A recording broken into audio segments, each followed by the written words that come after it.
Production and distribution of City Club forums on IdeaStream are made possible by the generous support of PNC and the Raskin Family Fund, with additional funding from Cleveland State University, Robert Conrad, and the Payne Fund.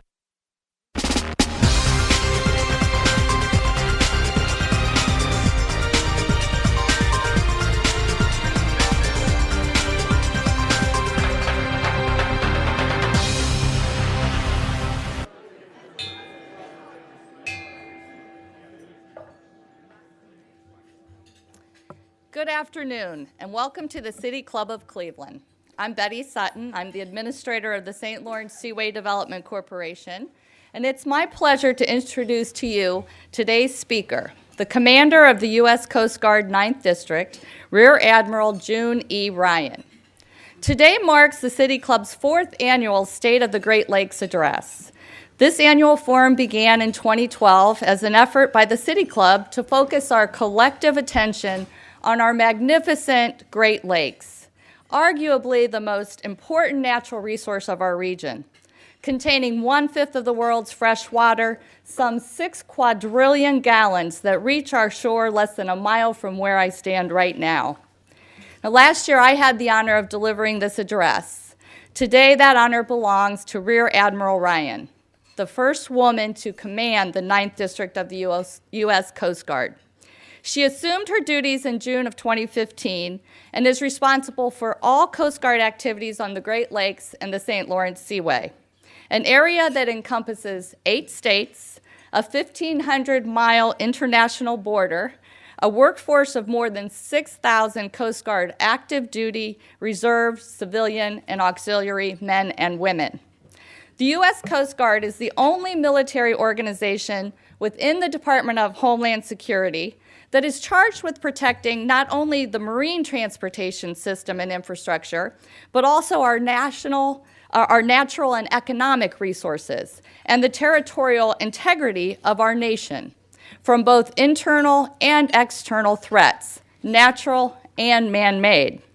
They protect these interests in U.S. ports, inland waterways, along the coasts, and on international waters. Within the 9th Coast Guard District, primary responsibilities include delivering multi-mission services in search and rescue, maritime safety and security, environmental protection, maritime law enforcement, aids to navigation, and icebreaking. As stewards of the Great Lakes, we want to protect our most precious resource, and there are challenges to overcome. From eliminating the scourge of destructive and toxic algae blooms to preventing the introduction of harmful invasive species into the Great Lakes system. Given these and other challenges we face in protecting our precious waters, what does the future of the Great Lakes look like to stewards of the lakes? It's in this context that Rear Admiral Ryan joins us today. June E. Ryan enlisted in the Coast Guard Reserves in 1982 and worked her way up to the position of Rear Admiral. She attained the rank of Bosun Mate 3rd Class before graduating from Officer Candidate School in 1985.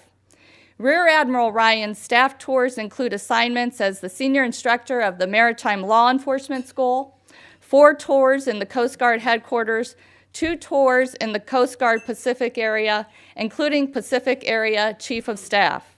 She also served as a military aide to the President, the 3rd woman in U.S. history to do so. Rear Admiral Ryan is an exceptional leader for the Coast Guard's 9th District and for our community. She is highly regarded not only throughout the maritime community, but far beyond. It's been my distinct honor to work with Commander Ryan of the 9th District, and it's my distinct honor and privilege to introduce her to you today. Ladies and gentlemen, members and friends of the City Club of Cleveland, please welcome Rear Admiral June E. Ryan.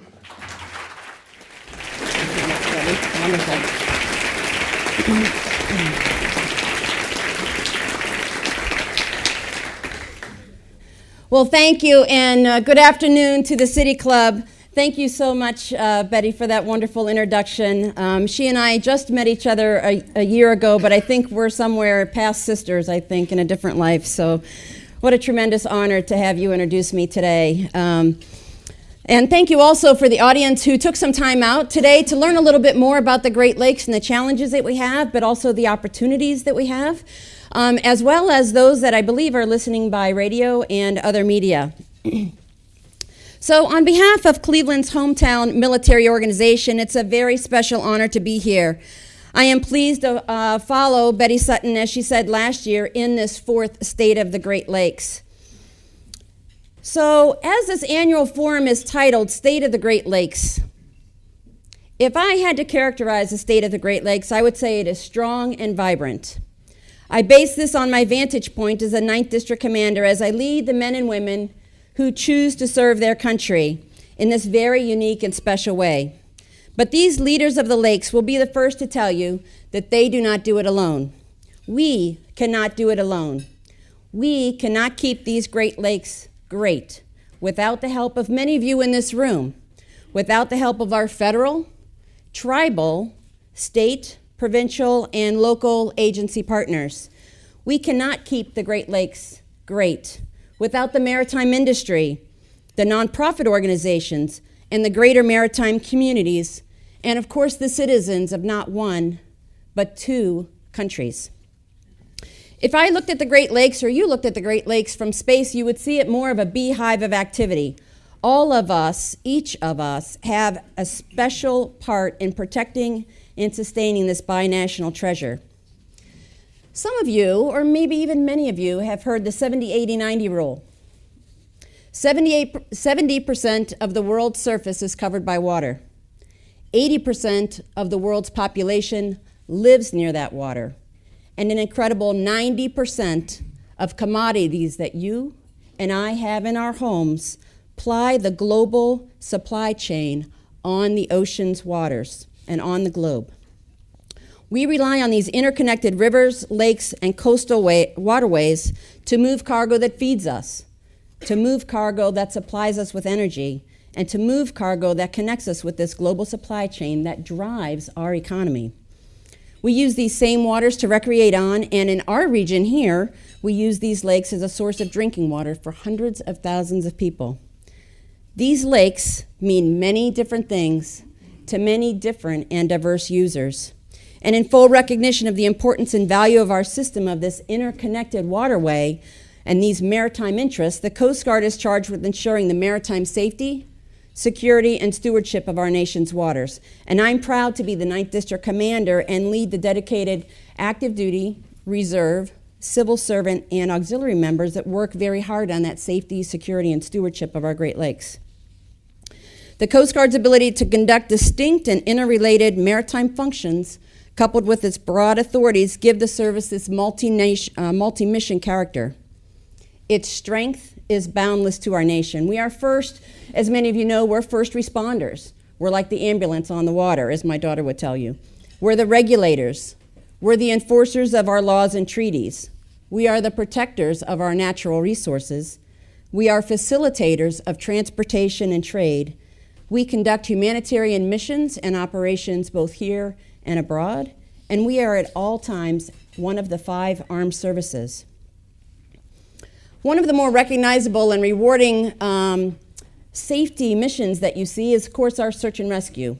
The search and rescue most recognizable that you see is a lot of times our small boats and helicopters that are on the waters. The helicopters, of course, come from Air Station Detroit and Traverse City. We have over 187 boats and 47 small boat stations.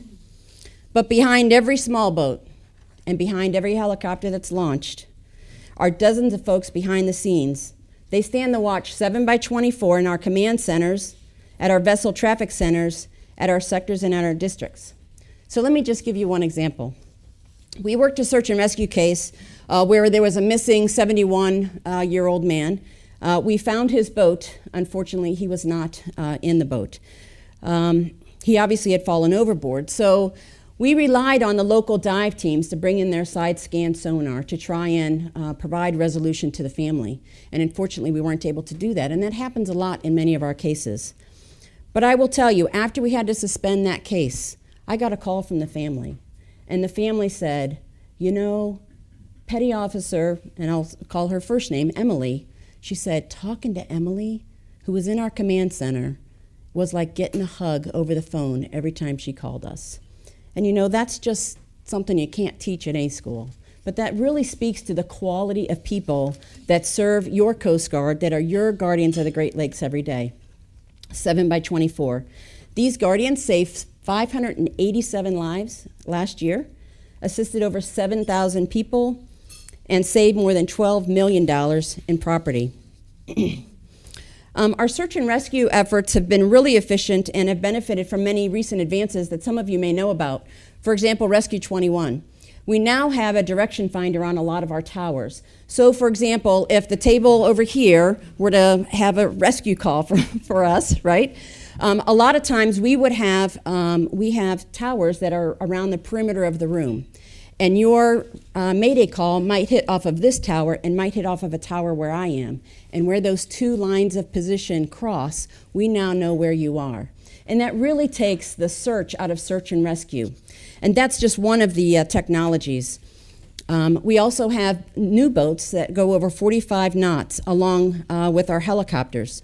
Some of the global positioning systems that we have, electronic charts, have all really come together to make boating safety and a part of that maritime safety so effective. So effective, 63% reduction. 63% reduction in search and rescue just over the last decade on the Great Lakes, which is really a great testimony. Obviously, our recreational vessels are not the only vessels on the water. Another significant part of our maritime safety and our value to the nation is the Commercial Vessel Safety Program. Every year, our marine inspectors and our vessel examiners conduct hundreds of vessel inspections to ensure the cargo ships, passenger vessels, and all the other commercial ships are operating within the laws and regulations that govern the navigation, the fire prevention, the life-saving equipment, and engineering and stability. So to put it more plainly, we are there before you are there. So if you go on a dinner cruise, we were there before you were there. If you go on one of the Mackinac ferries, one of our inspectors was there before you were there. They also ensure that the crews operating these boats are licensed and properly documented. This is also true of a lot of the vessels that you see that don't take passengers for hire, specifically our Lakers. And I will state here publicly, and I have in many other forums, that the masters and operators, in my opinion, on the Great Lakes are the best in the world. Many of them have grown up on the Great Lakes, and they have been plying these waters for over 50 years. These waters on the Great Lakes. So when somebody talks to me about what is your thought, what is your epitome of the professional mariner, I can tell you, I think nothing more than of the masters that I've had the opportunity to sail with on the Great Lakes. They are really incredible individuals. So in addition to ensuring this vessel's crew, the regulation and inspection activities, I have heard great reports from our field inspectors that the maritime industry is on the same page with us. And what do I mean by that? Safety and security is not just a Coast Guard thing anymore. It is good for business. It is good for the economy. And many times they are innovative and thinking of new ways, and we're thinking of new ideas together that makes the maritime environment that much better. Prevention is just one of the three underpinnings of our operations here on the lakes. However, you know, accidents happen, and if we're unable to prevent that accident, we want to be prepared. So we have an entire suite of contingency plans that we have in place. What happens if? And we exercise those what happens if plans on a fairly regular basis. And then we also want to train and be ready to respond. Our motto in the Coast Guard, Semper Paratus, always ready, and we always strive to be that. Going hand in hand with maritime safety is maritime security. An essential attribute of any nation is its ability to protect its citizens. So here on the North Coast, as Miss Betty Sutton labeled it last year, we have, as she mentioned, 1,500 miles of maritime border and 6,700 miles of shoreline. In many places, the navigable waters of the river cross the border. So although the river may be going straight, the navigable waterways or the deep part of that channel might be serpentine back and forth.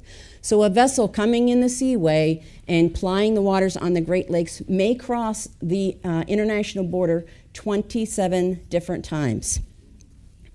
So, in fact, a few of our Coast Guard stations, the one up in Belle Isle, for example, when they get underway, the first thing they have to do is cross into Canadian waters just to go on patrol. And it happens a lot. So the Great Lakes are really about international waters of 2 sovereign nations, combined with over 40 tribal interests. We have 40 tribal interests on the Great Lakes, 8 states, 3 Canadian provinces, and hundreds of counties and local stakeholders and law enforcement jurisdictions. So needless to say, those in law enforcement will recognize that this is a pretty challenging and complex area to operate.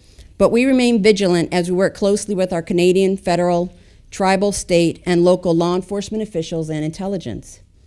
We seek first to prevent a security incident or a terrorist incident, and at all times to be always ready.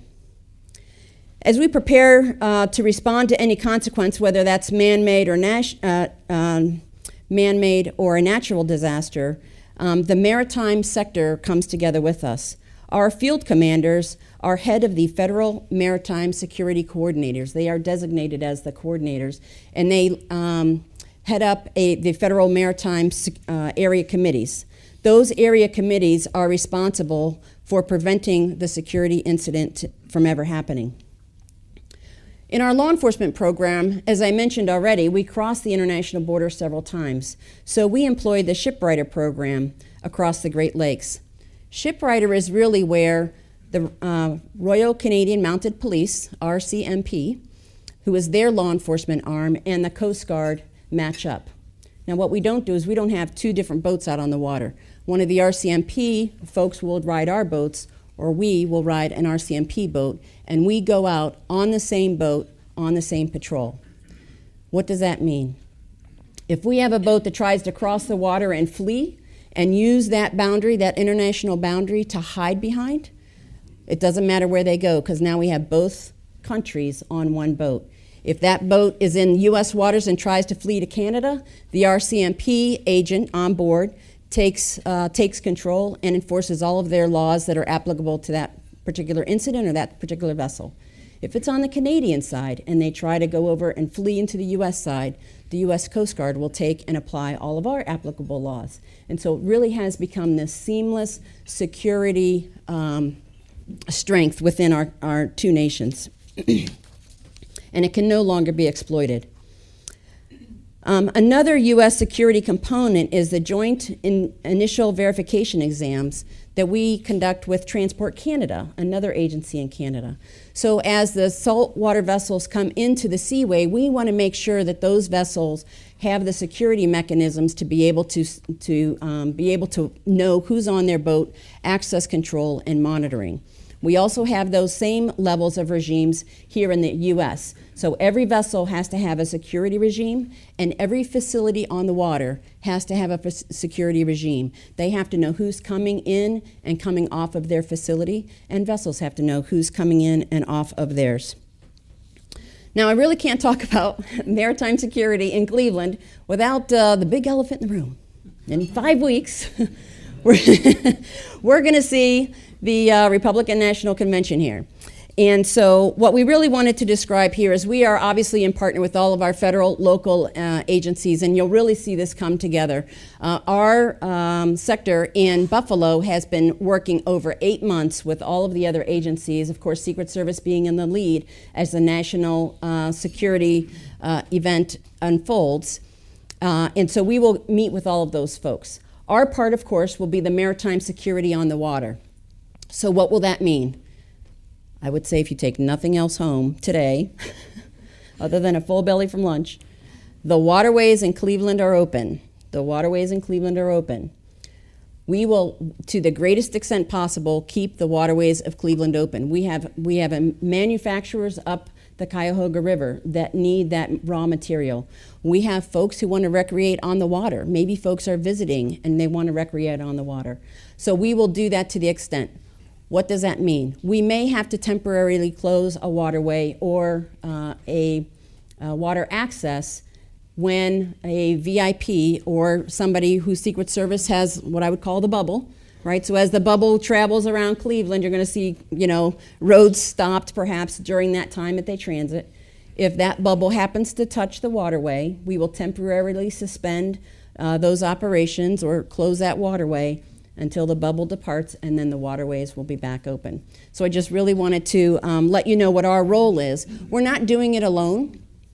We're not doing it alone here in Cleveland, and we are bringing in our deployable specialized forces that have some specialized equipment and specialized tactics, techniques, and procedures, as well as dogs and other things that you don't normally see.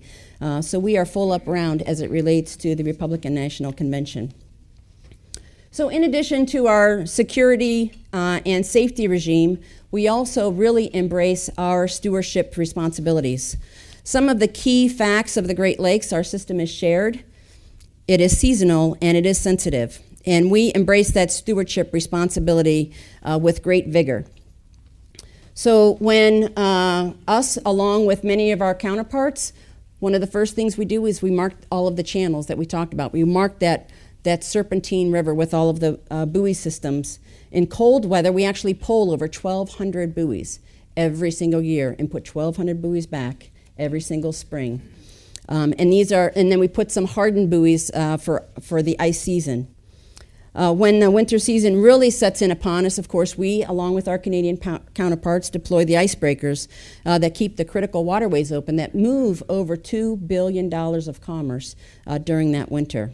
I was fortunate enough to have command of the Coast Guard cutter Nia Bay that's home ported here in Cleveland. And so when I got the opportunity to come back as the district commander, it was awesome to be able to come back home.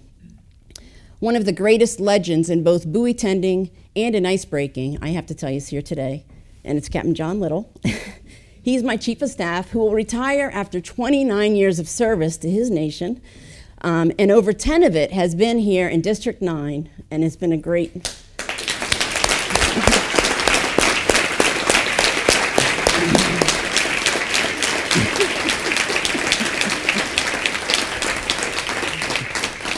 So he has also been the CEO of the Mighty Mackinac, and we talked about the Lakers, and those of us who have been in the symposium today have talked about the Lakers. And when those folks who have been plying these waters for many, many years take heed and take note of a person and pick up the phone and thank them, that you know that he is a very special person. So thank you so much. So facilitating that commerce, of course, is very important. We talked a little bit at the symposium about the 1,000 footers and how much they can carry, over 70,000 pounds of 70,000 tons of iron ore, the equivalent of 7 trains with 100 rail cars and 3,000 semi-trucks. So what I thought I would do is do a little math. So 3,000 semi-trucks. Some people say 2,800, 3,000. We'll call it, okay? Each semi-truck, according to Wikipedia, is about 70 feet long. So 70 times 3,000 is about 210,000 feet, which divided in mile, 5,280, right, gives you about somewhere between 39 and 40 mile convoy that one ship carries. So that's a truck from here, from the Cleveland Club, all the way to Vermilion with no space in between. One truck. So I'm very thankful for the 1,000 footers that ply our waters, because when we leave here, we're actually going to be able to get home without having a 37 mile backup on I-90. So they are 25 times more fuel efficient than a truck, and 25% more fuel efficient than rail. So that's just a small part of what your marine industry are doing for you on the Great Lakes and for our environment. As I previously mentioned, we also help sustain our Great Lakes through our federal on-scene coordinator role, which is our oil spill role. And most recently, I have asked our commanders to really pay attention to some of the pipelines that might, some of the pipeline cases that folks have, and our oil spill response plans that we have been putting into place, and those exercises I have asked to make sure that they focus on that possibility. And we've been exercising those fairly regularly. We had just 2 this year, in fact, one up in the Straits and one right outside of Detroit. As we talked about, nothing we do on the Great Lakes is not without Canada. Some of you may have heard about the tank barge Argo. So the tank barge Argo sank in 1937. In 2013, it was listed as one of the greatest ship hazards, potential hazards on the Great Lakes. And if it were ever found, because of the chemicals that it had on board and the petroleum it had on board, it could be a huge economic disaster. So we actually created a plan that, if we ever find the Argo, we are going to exercise this plan. We exercised it with Canada because we were 99% confident that Argo was in Canadian waters. An organization called CLUE, the Cleveland Underwater Explorers, found it, and it was in U.S. waters. Rats. Now, I will say the good news is we have a really, in our nation, post-Exxon Valdez, have a really great regime called the Oil Spill Liability Trust Fund from OPA 90. And so we were able to take complete control. Of course, there's no responsible party at that point, so we federalized the finding of the Argo, and we were able to clean that up. So that was with the Coast Guard, obviously, Ohio EPA, 11 other federal, state, and local agencies, and Canada all teamed up. Canada was also providing us with all of the plume modeling and things like that as it ventured back and forth. Thankfully, we did not have other than just a little bit of residual spill, but we were able, with the $5.2 million provided from the Oil Spill Liability Trust Fund and $450,000 from the Hazard Material Superfund, like a Superfund site. So chemicals and oil get funded differently. We were able to hot tap the tanks, and in 5 days we took off a total of 33,475 of an oil water mix, hazardous mix, off of the tank barge Argo in western Lake Erie, right off of Kelly's Island. So that was a really great success. So when I say that the Great Lakes are strong and vibrant, I can tell you that the Great Lakes are strong and vibrant because there's 33,000 gallons worth of chemicals that are no longer in Lake Erie that were there last year. We're also teaming up to keep other things out of the lakes. Fish. Asian carp.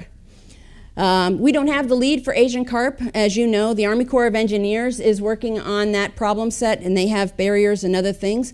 Our role in that is to really look at when they put one of these mechanisms into place, whether that may be mechanical, chemical, water cannons, whatever ideas they may have on trying to keep the Asian carp out.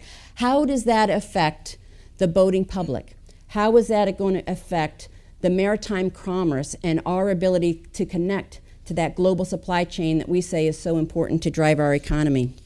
So we've been really working on that problem set hand in glove with them for decades. So that's a supporting role. We do have a lead role in our ballast water and ballast water regimes, and we have been given the statutory authority through 2 acts of Congress.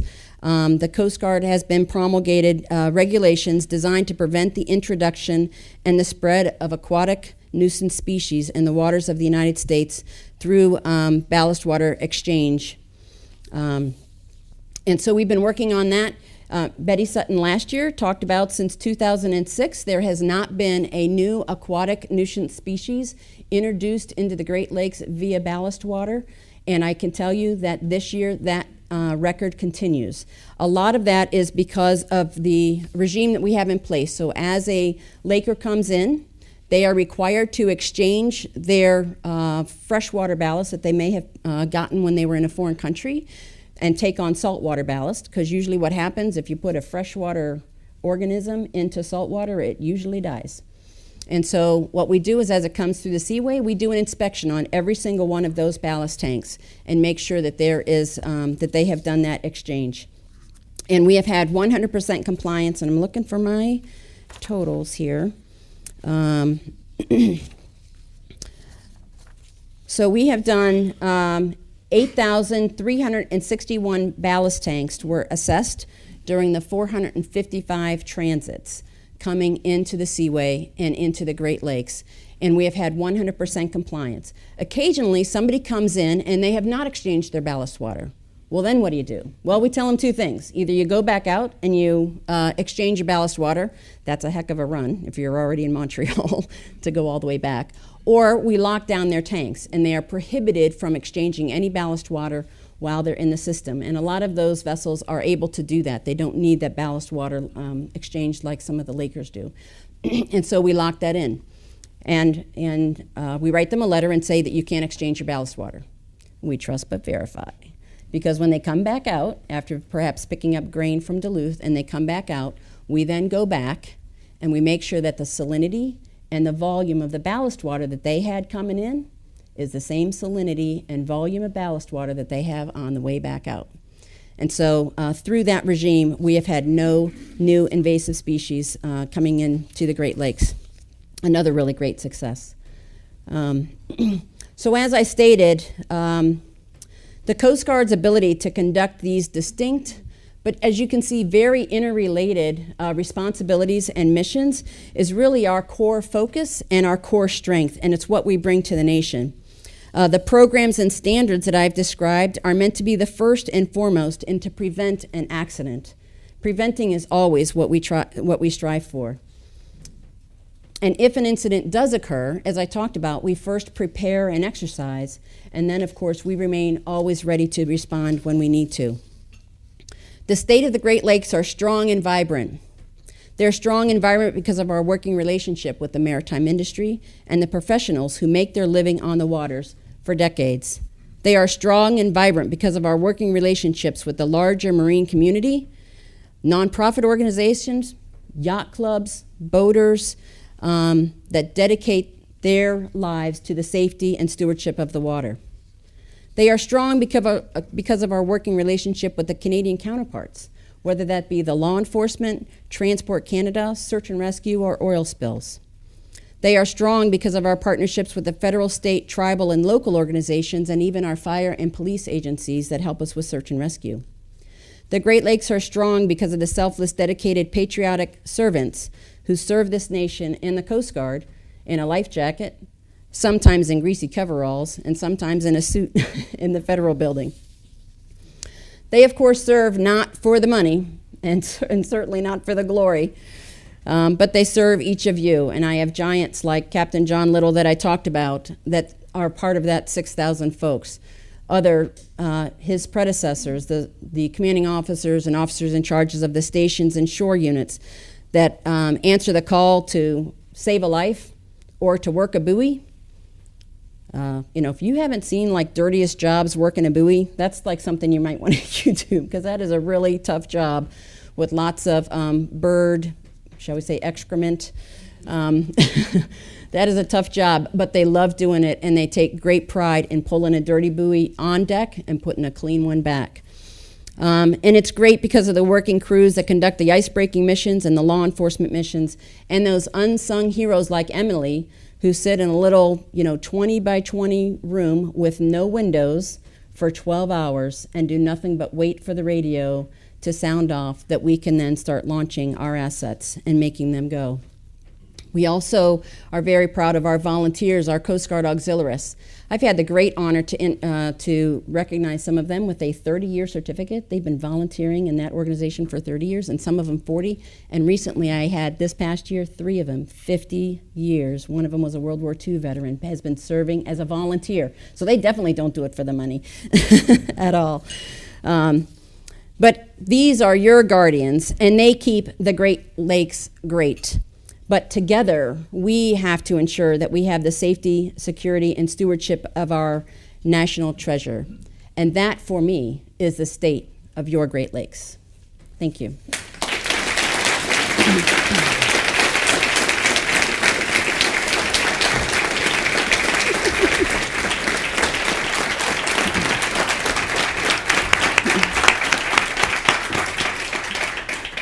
Today, we are enjoying a Friday forum featuring Rear Admiral June E. Ryan, Commander of U.S. Coast Guard's 9th District. We're about to head into the Q&A, and we welcome questions from everyone, City Club members, guests, students, or those of you joining us via radio broadcast, webcast, our new live simulcast at the Parma Snow Branch of the Cuyahoga County Public Library. If you'd like to tweet a question, please tweet it at the City Club, and the staff will try to work it into the program. Holding the microphones today are Director of Programming Stephanie Jansky and Content Associate Teddy Eisenberg. May we have the first question, please? Admiral, thank you so much for, Hey. Admiral, thank you so much for joining us today.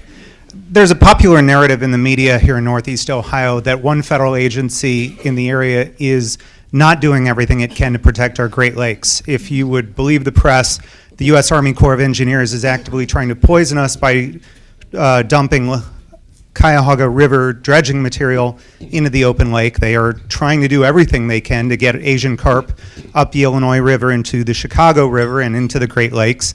And they routinely don't seek enough money in their budget to fully dredge the Cuyahoga. Perhaps you can shed some perspective as to why we have the narrative wrong. Could you shed some background information or some insight as to what the Army Corps of Engineers really is trying to do for our lakes? Thank you. Well, I can tell you that the Army Corps of Engineers really, as we talked about before, whether it's with Asian carp or other things, are really our partners. And I can tell you they are like every other federal agency who their leaderships fight for every dollar that they can get. It's not like the Army Corps is walking up to Congress, to a former congresswoman, right? And saying, why don't you give back that $10 million? We really don't need that. They are up there fighting for absolutely every single dime. I, very, very much like my workforce, I've had the opportunity to work with their leadership, with the generals, on both the Mississippi rivers and in the Great Lakes region, and I can tell you that they are hardened patriots who are dedicated to the Great Lakes and to making the infrastructure, not only here in the Great Lakes, but around the world, the best that it can be.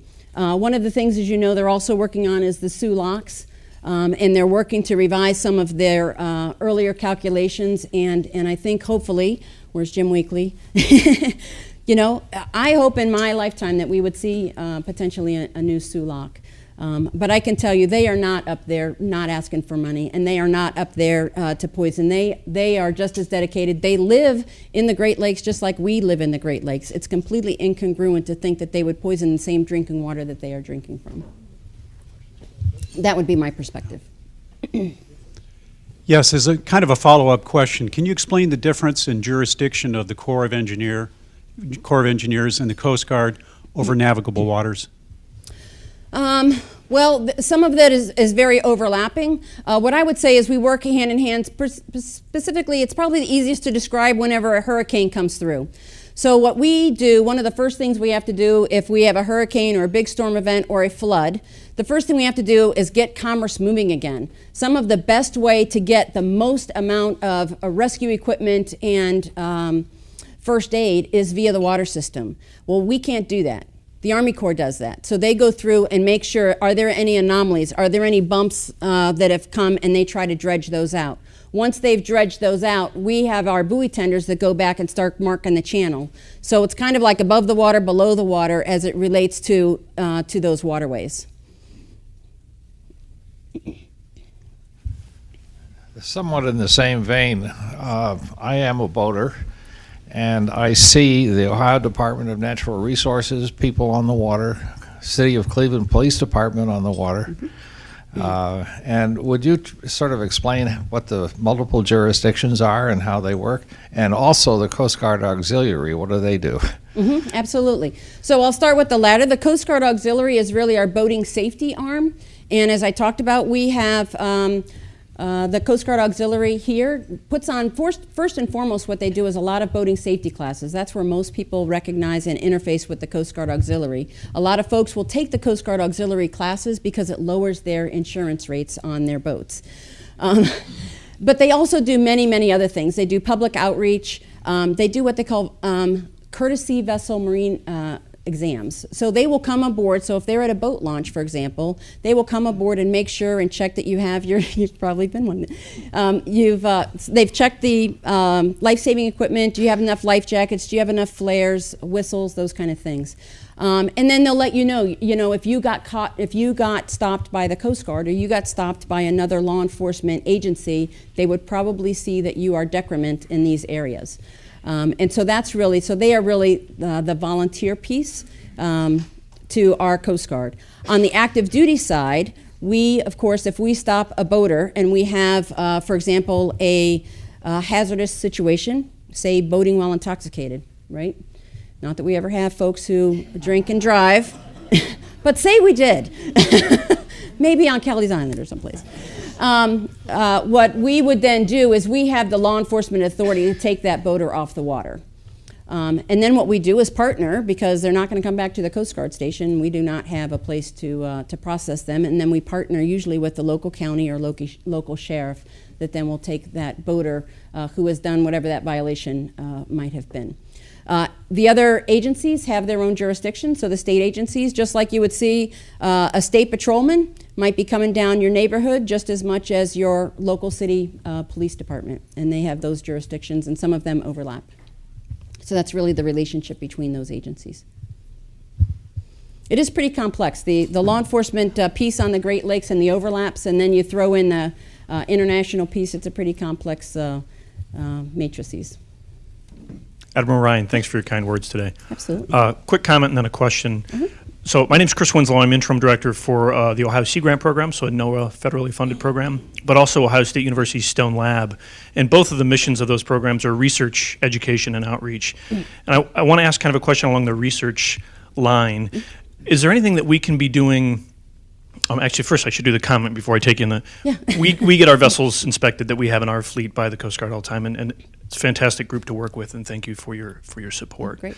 But for the question, coming to the research side of things, is there anything that we can do in the future with the research entities we work with, the academic institutions around the state, to couple with the Coast Guard to get sampling that occurs on those vessels? You have tremendous spread across the lake, not only Erie, but all the Great Lakes. Putting monitor equipment or using the buoy infrastructure to do sampling that's important for maintaining the health of the lakes.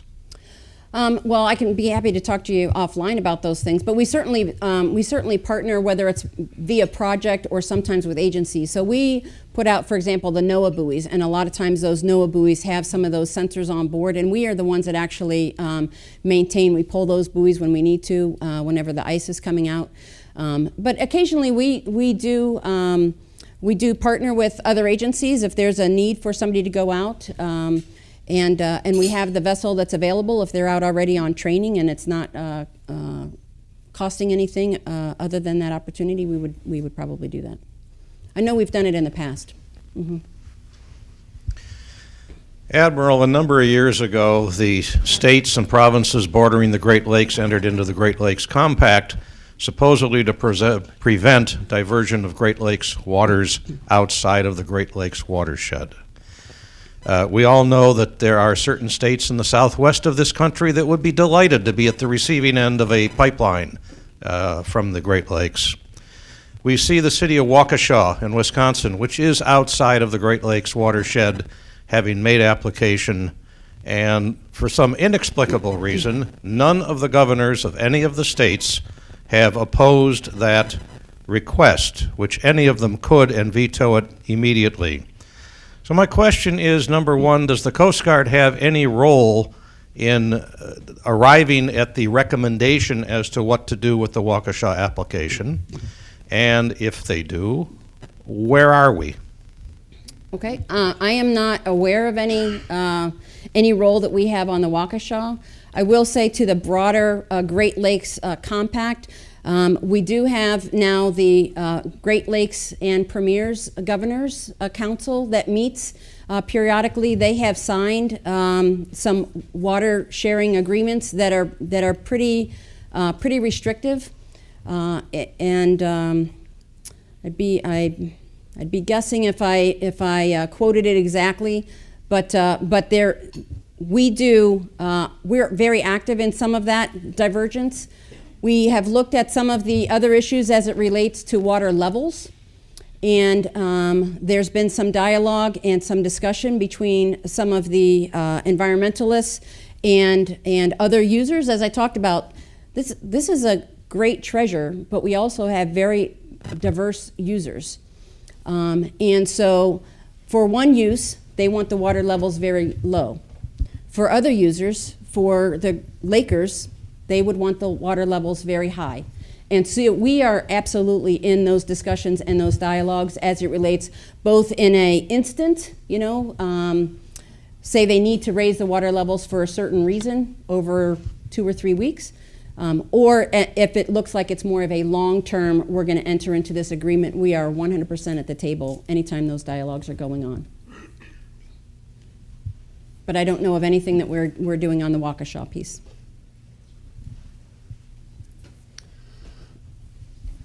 Rear Admiral, I am happy to say that your success and your confidence in your presentation today make me shy about asking this question.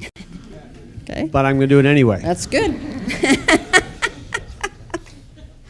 Do you still encounter, and I guess the implication is that somewhere along the line you must have encountered, but do you still encounter any limit imposed upon you on what you can accomplish in your professional role because you are a woman?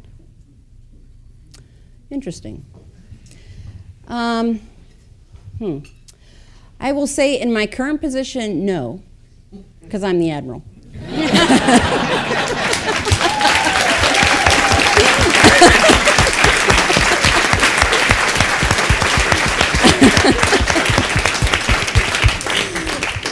In fact, I would say quite opposite sometimes happens. I'll say, that would look, I wonder what that would look like if it was painted just a light blue so it kind of, and tomorrow there'll be somebody in here painting that darn, I'm like, I just said what I was just thinking out loud. So sometimes the opposite happens when you're the Admiral.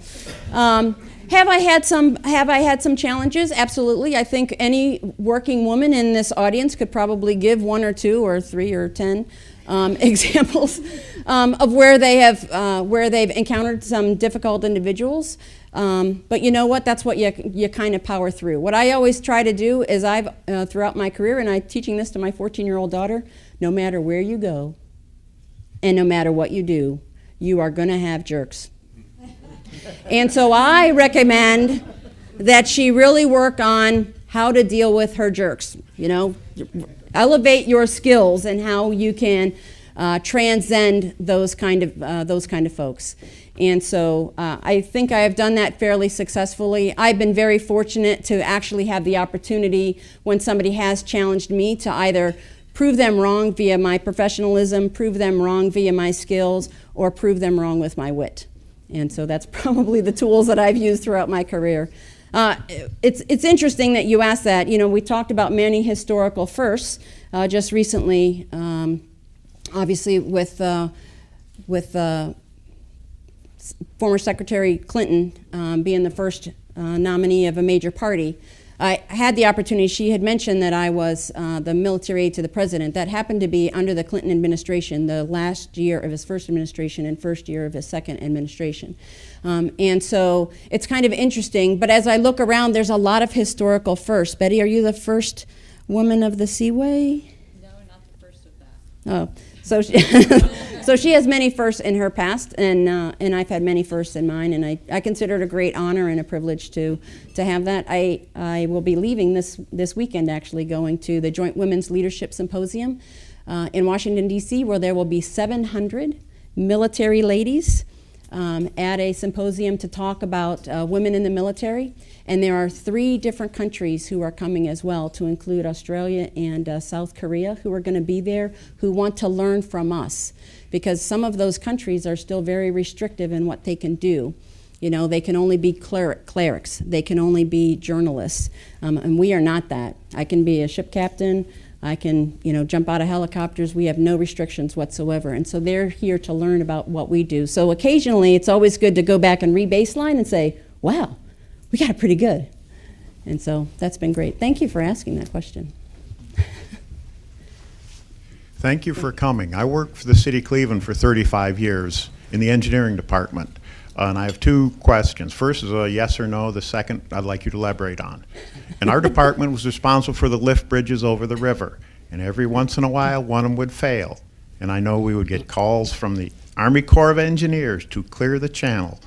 Was the Coast Guard involved in those type of issues? And number two deals with the national security event happening. And I believe half of the port security units are in Cleveland. And what about you being called overseas to any place where the Navy or the military would need, quote unquote, your port protection? Thank you. Sure. So yes, we have a bridge division, and our responsibility is to make sure that maritime commerce is able to traverse the river.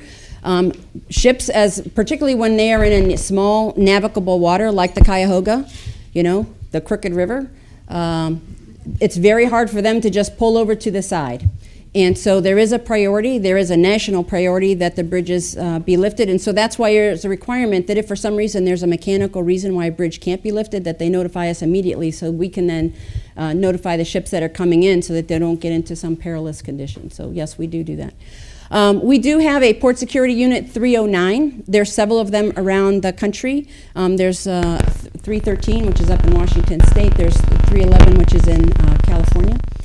These are our port security units that deploy worldwide. And I will say my aide, Lloyd Heflin, has actually deployed twice over to the Persian Gulf and once to Gitmo, to Guantanamo Bay, where we have the detention facility. And he has served in both of those capacities as a Coast Guard person. Many people don't know that. The Port Security Unit in Port Clinton is getting ready and doing their workups for deployments to once again deploy down to Guantanamo Bay to do that very important mission. They've recently returned from Korea, where they did the Combined Joint Over-the-Shore Logistics exercise, JLOTS, and one of the folks who did that's right here from PSU 309, because of his efforts and the amount and volume that they were able to do this logistics lift all the way to Korea and all the way back, was awarded the Coast Guard Enlisted Person of the Year. What's unique about that is of all of the 40,000 people, 6,000 reservists, he was the Enlisted Person of the Year. Last year's Enlisted Person of the Year also came from Port Security 309. So we have a powerhouse of a port security unit that deploys worldwide, that deploys for exercises worldwide, that deploys for operations worldwide. Vast majority of them are your community because they are reservists.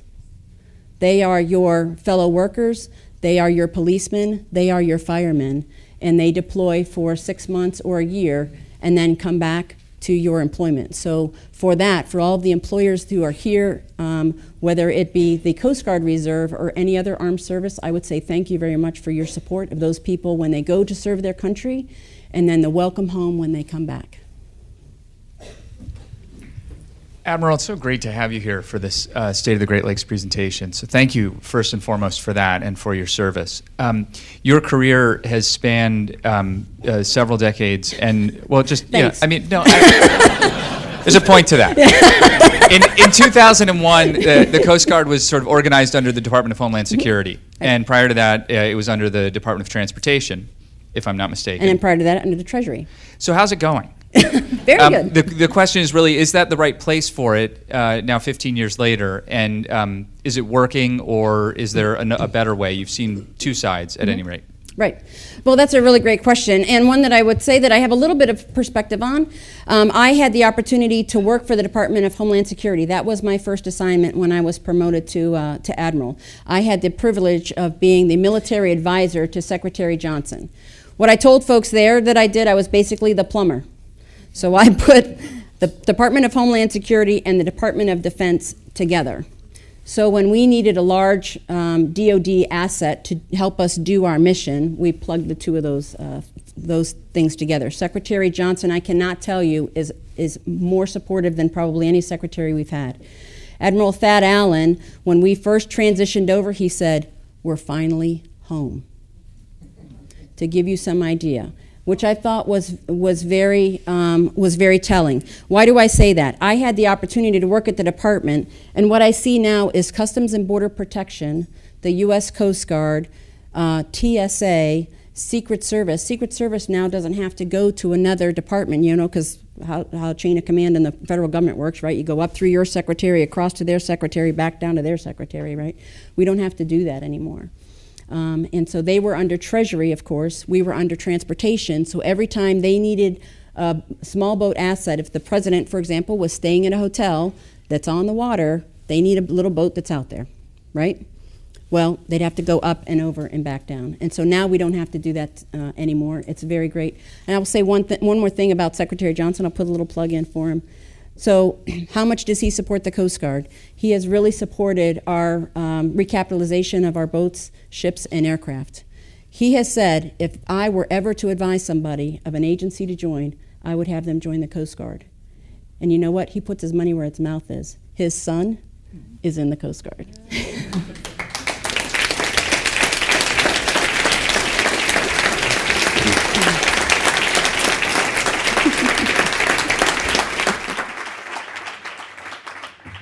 Today at the City Club, we've been enjoying the Friday Forum with Rear Admiral June E. Ryan, Commander of the U.S. Coast Guard's 9th District. Today's forum is the Hope and Stanley Adelstein Forum on the Environment, made possible by a gift from Mr. and Mrs. Adelstein. They were great friends of the City Club. We miss them and appreciate their support. Today's forum is also the annual State of the Great Lakes Forum, sponsored by the Northeast Ohio Regional Sewer District. Rear Admiral Ryan also appears as part of the City Club Local Heroes series, sponsored by Dominion. The community partner of the City Club is the Cleveland Water Alliance, and they are thanked for their support and partnership. Additionally, we welcome guests at tables hosted by the Cleveland Metropolitan Bar Association, the Great Lakes Towing Company, and Great Lakes Shipyard, and the U.S. Coast Guard 9th District. And that brings us to the end of today's forum. Thank you, Rear Admiral June Ryan. Thank you, ladies and gentlemen. The forum is now adjourned.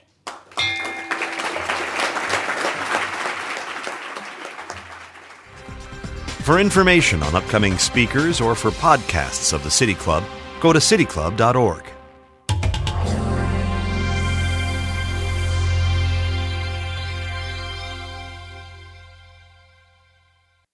Production and distribution of City Club forums on IdeaStream are made possible by the generous support of PNC and the Raskin Family Fund, with additional funding from Cleveland State University, Robert Conrad, and the Payne Fund.